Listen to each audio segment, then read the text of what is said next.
अगर इंसान ये चाहे कि उसको दुनिया में गम ना मिले, दुख ना मिले, तकलीफ ना मिले, बीमारी ना हो, ये नामुमकिन है। ये दुनिया है और दुनिया की इस मुख्तसर सी ज़िंदगी में कभी परेशानी, कभी गम, कभी दुख, कभी मुसीबत, कभी बला, कभी कुछ और, कभी कुछ और।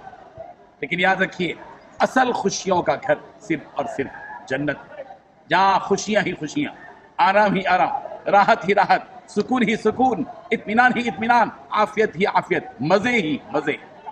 ये है वो ज़िंदगी जहाँ सिर्फ इंजॉय करना है, वहाँ दुख नहीं, गम नहीं, मुसीबत नहीं, बीमारी नहीं, मौत नहीं, कुछ नहीं। इसीलिए उसी खुशियों के घर की तामीर के लिए ये दुनिया की ज़िंदगी दी गई है। ये मुख्तसर सी उम्र में खुशियों का वो घर तामीर के लिए, जब आप ये घर तामीर करेंगे तो मौत के बाद उसी घर में आपको बड़े इस्तकबाल के साथ पहुंचा दिया जाएगा और जहां जाने के बाद आपकी हर ख्वाहिश पूरी कर दी जाएगी।